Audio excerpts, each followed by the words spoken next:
Morning, students. Once again, welcome back to your own channel. Dear children, yesterday we have started with the fourth chapter of history of class 6th, that is timeline and sources of the history, right? हमने history के बारे में पढ़ा था कि history क्या होती है और हिस्ट्री को स्टडी करने वाले लोगों को क्या क्या बोलते हैं, राइट ना। हमने 4 तरह के लोगों के बारे में बात की थी, 4 प्रोफेशंस की बात की थी, आर्कियोलॉजिस्ट, एंथ्रोपोलॉजिस्ट, जियोलॉजिस्ट, इन सब के बारे में बात की थी। और आज हमारा टॉपिक है, ये स्टार्ट हो रहा है, how is time measured in the history, कि हिस्ट्री में टाइम को कैसे मापा जाता है, ये हमारा टॉपिक है आज का। And dear children, you know that हर एक सोसाइटी और कल्चर का ना एक अपना ही तरीका होता है। It had their own base, ठीक है। एवरी सोसाइटी और every culture has their own ways of measuring the time. हर एक का टाइम को नापने का एक अपना पर्टिकुलर तरीका होता है, ठीक है। मेजर इवेंट्स जैसे कि किसी के बर्थ, ठीक है, किसी इम्पोर्टेंट पर्सन का बर्थ या फिर किसी रूलर के रूल करने का टाइम पीरियड जैसे ही स्टार्ट होता है तो उससे जो है एक न्यू बिगनिंग मानी जाती है, ठीक है, ऑफ अ न्यू एरा, ठीक है, एक नए दौर की शुरुआत मानी जाती है। और आजकल एट प्रेजेंट जो है ग्रिगोरियन कैलेंडर जो है, बेटा कौन सा कैलेंडर, ग्रिगोरियन कैलेंडर जो है ये कॉमनली यूज़ किया जाता है वर्ल्ड वाइड, ठीक है, मीन्स दुनिया में इसको यूज़ किया जाता है एट प्रेजेंट, ठीक है। एंड इसके साथ साथ में ही side by side Hindu, Muslim, Jewish, Chinese and other kind of calendars जो होते हैं वो भी यूज़ किए जाते हैं for calculating the dates of festivals and other auspicious events. जो भी अलग तरह की ऑस्पिशियस मीन्स ऐसी इवेंट्स जो क्या होती हैं जो माना जाता है कि हमारे लिए गुड लक ला रही हैं, ठीक है, कोई अच्छी चीज़ की बिगनिंग ला रही हैं। तो ऐसी जो भी इवेंट्स होती हैं उनके लिए जो है अपने अपने कैलेंडर, जैसे हिंदूज़ का अपना, मुस्लिम्स का, ज्यूइश का, चाइनीज़ का, ऐसे कैलेंडर्स भी यूज़ किए जाते हैं, राइट।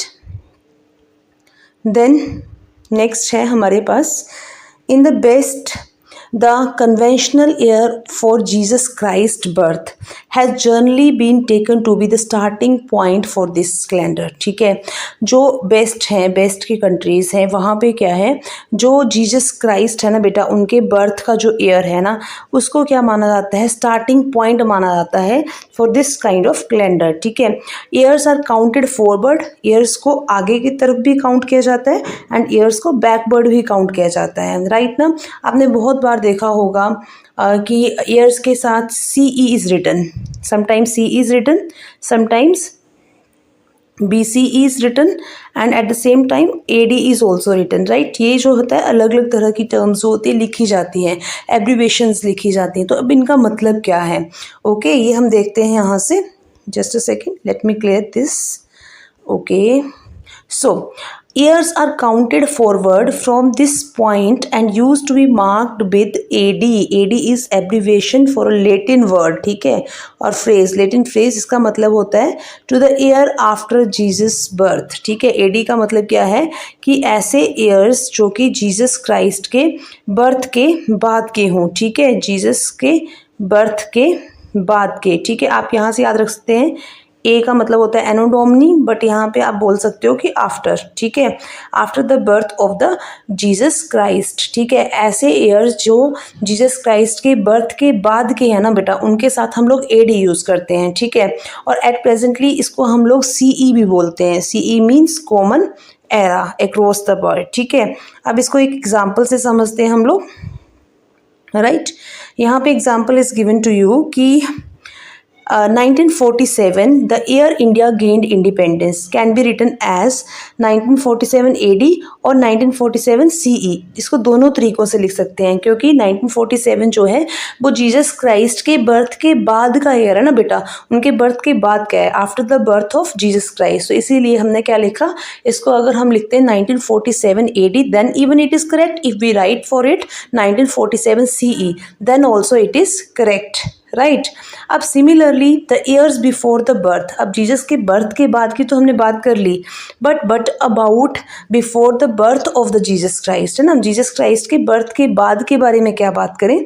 यहाँ पे देखिए, the conventional date for the birth of Jesus are counted backward and use to be marked as BC, ठीक है, बिफोर कॉमन एरा, ठीक है। या तो हम इसको क्या बोलेंगे BC या बोलेंगे BCE। अब किसको बोलेंगे, जीसस क्राइस्ट के बर्थ से पहले का टाइम पीरियड, ठीक है, उनके बर्थ से पहले का, ठीक है, we can say that before. अब आपको जैसे दूसरे में आपने याद रखा था कि ए मीन्स आफ्टर, है ना, तो यहाँ पे बी मीन्स बिफोर, राइट, मतलब जीसस क्राइस्ट के बर्थ के पहले का टाइम पीरियड जो होता है उसमें we use BC and BCE, ठीक है।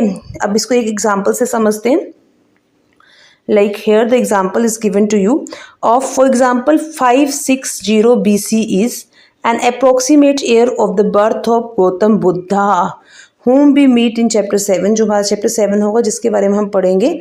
तो अब यहाँ पे क्या कहा गया है कि गौतम बुद्धा जो थे उनका बर्थ क्या था, अप्रोक्सीमेटली 560, है ना, 560 BCE means before the birth of Jesus Christ, right.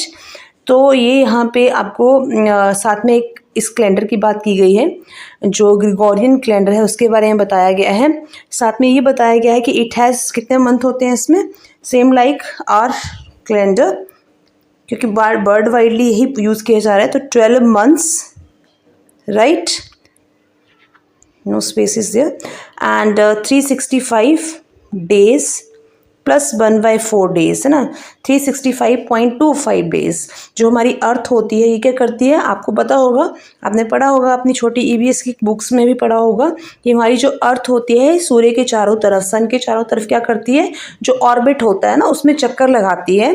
तो फॉर दैट इट टेक कितना डेज, 365.25, ठीक है, या 1/4, है ना, उतने डेज लेती है बेटा। तो हर 4 साल के बाद होता क्या है ये देखेंगे, यहाँ पे थोड़ा सा समझेंगे हम कि हर 4 साल के बाद, जैसे देखो 365 1/4 प्लस 365 1/4 प्लस 365 1/4 प्लस 365 1/4। अब हर 4 साल के बाद ये जो 1/4 1/4 1/4 1/4 या यूँ बोलो 0.25 इन सबको ऐड ऑन करके क्या बन जाता है, हमारा 1 बन जाता है बेटा, ठीक है। और ये जब बन जाता है तो इट मीन्स एक दिन बन गया। तो अब ये जो एक दिन होता है जब ये 365 में जुड़ता है तो वी हैव 366 डेज, है ना।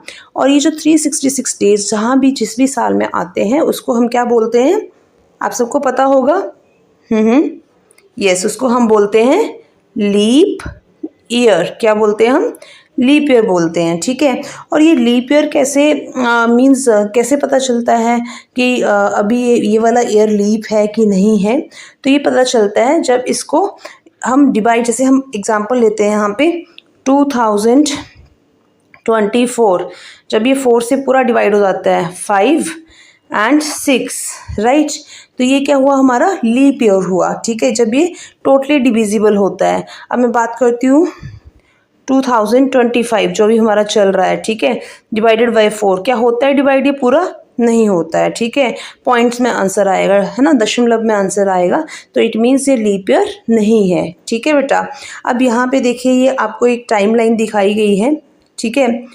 सो अब नेक्स्ट पे आते हैं हम लोग, जस्ट अ सेकेंड, चलिए अब यहाँ पे क्या बोला है, let's explore, such calculations are simple but there is a catch in the Gregorian calendar, there is no 0 years, ठीक है। The year 1 CE follows immediately the year 1 BCE। अब बच्चे यहाँ पे क्या बात की जा रही है कि जो आपका ग्रिगोरियन कैलेंडर है ना, जो वर्ल्ड वाइड यूज़ किया जाता है, इस कैलेंडर में जैसे ऐसे पता है आपको ना, ये आपने देखा होगा जब आप छोटी क्लास में थे, मैथ्स पढ़ते थे क्लास 1 या 2 में, वहाँ पे नंबर लाइन देखी है ना बेटा आपने, तो नंबर लाइन में भी यहाँ पे हम क्या लिखते थे, 0 1 2 3 4 लाइक दिस वे। तो 1 2 बैकवर्ड में, है ना, 3 4 माइनस माइनस माइनस लगा के, है ना। तो अब ये जो कैलेंडर होता है ना बेटा, इस कैलेंडर में ये वाला 0 मिसिंग होता है, ये वाला 0 इस कैलेंडर में नहीं होता है, ठीक है, इस कैलेंडर में 0 नहीं होता है, मतलब ईयर 0 से स्टार्ट नहीं होता है। अगर मैं इस कैलेंडर की बात करूँ तो इस कैलेंडर में ऐसे टाइमलाइन बनती है, तो उसमें क्या होता है 1 CE के बाद डायरेक्टली क्या आ जाता है 1 BCE, यहाँ पे जो 0 है वो नहीं होती है, ठीक है।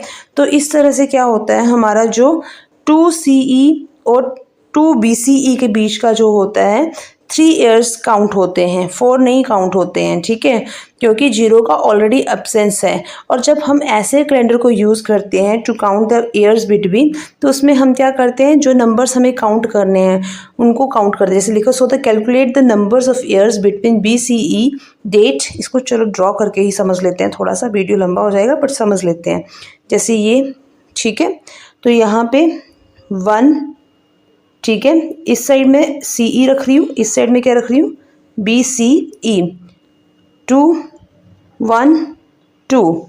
अब इनके कैसे काउंट करेंगे हम, इनको इससे अगर काउंट करते हैं तो 1 2 3, दोनों के बीच में कितना है, 3 है, मतलब यहाँ से स्टार्ट हो गए यहाँ तक, ठीक है, डिफरेंस कितना होता है, 3 होता है, 2 3 4, ठीक है। बट अब एक और बात है, जैसे देखो ना, मैंने बोला 1 2 3 4 बनता है, ठीक है, तो 2 + 2, पर ऐसे में क्योंकि 0 नहीं है तो इसलिए हमें -1 करना पड़ता है। बेटा इस चीज़ को ध्यान देंगे, 0 नहीं है तो -1 करना पड़ता है, तो it means we have 3 years difference between the 2, ठीक है। ये आई होप आपको क्लियर हो गया है। यहाँ से एक और एग्जाम्पल देख लेते हैं इसमें, सेम लाइक दैट यहाँ बात की गई है। For example, to return to the question about the Buddha, Suppose we are now in year 2024 when Buddha was born. तो अब Buddha was born in 560, ठीक है, प्लस 2024 और -1 करना पड़ेगा क्योंकि इस कैलेंडर में 0 से ईयर स्टार्ट नहीं होते हैं।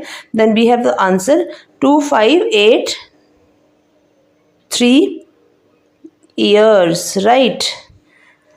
सो I hope this is clear to you. अब देखिए बेटा, यहाँ पे आपको एक टाइम लाइन दी गई है जिसमें बताया गया है बुद्धा का बर्थ कब हुआ था, अशोका के बारे में बताया है, end of the last ice age, settlements के बारे में बात की है कि कब लोगों ने एग्रीकल्चर ग्रो करने शुरू किया। देखो यहाँ से 1 मार्क क्वेश्चन बन गया आपका, 8000 BCE के टाइम से लोगों ने एग्रीकल्चर करना शुरू किया था। और बर्थ ऑफ जीसस क्राइस्ट ये यहाँ जैसे है ना, and at present we are here, ठीक है, 21st century is going on at present, ठीक है। अलग अलग चीज़ें बताई है यहाँ पे, मेसोपोटामिया के बारे में बताया है, जिसके बारे में आप धीरे धीरे करके आगे की क्लासेस में और मीन्स पढ़ेंगे आगे चैप्टर्स में। चलिए अब आगे बात करते हैं हम लोग।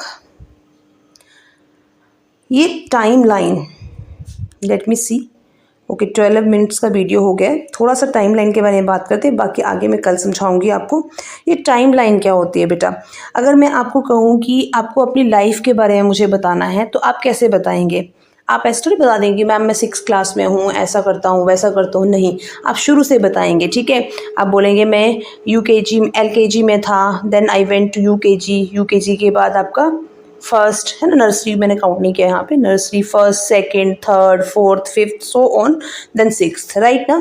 तो वैसे ही बेटा हमारे पास्ट की इवेंट्स जो होती हैं अपनी लाइफ की टाइमलाइन, जैसे मैं अपनी बात करूँ, मैं इतनी एज में पैदा हुई थी, मेरा ये ईयर ऑफ बर्थ ये था, फिर इतने में मेरी 5th क्लास हुई, फिर इतने में मेरी 10th क्लास हुई, इतने में 12th क्लास हुई, then graduation, then masters, then उसके बाद इतने में मेरी जॉब लगी, मैरिड हुई, ये है ना, this is a kind of time line, ठीक है, कि इतने इतने ईयर्स में ये सब चीज़ें हुई हैं। तो टाइम लाइन इज बट बेटा, time line is a convenient tool to mark such events as it shows a sequence of dates and events covering any particular period, ठीक है। इसमें क्या होता है, sequence of events along with the dates बताया जाता है, ठीक है। It runs from the beginning of humanity to the present, शुरुआत से, कहाँ से शुरुआत हुई थी इंसानियत की, कहाँ से कैसे इंसान आए, कैसे उन्होंने रहना शुरू किया, क्या खाया क्या पिया, वहाँ से लेके विद फ्यू इम्पोर्टेंट लैंडमार्क्स, हमारी ज़िंदगी के कुछ इम्पोर्टेंट हिस्से, ठीक है। एंड उनको क्या किया जाता है, एक लाइन में डाल दिया जाता है। जैसे कि यहाँ पे देखिए, यहाँ पे बताया हुआ है जीसस का बर्थ, राइट, बुद्धा का बर्थ, ये कहाँ का, पास्ट का। अब यहाँ पे देखो, अब यहाँ से कहाँ से आइडेंटिफाई हो रहा है पास्ट, एक तो लिखा हुआ है, दूसरा BCE, before the birth of Jesus Christ, ठीक है। और इस तरफ 2000 CE, मान लो ये आप ही खड़े हैं, ठीक है। तो अब क्या है, कॉमन एरा, तो आगे भी क्या चलेगा हमारा, CE ही चलेगा, ठीक है, कॉमन एरा ही चलेगा, राइट। अब नेक्स्ट बात करते हैं हम, A timeline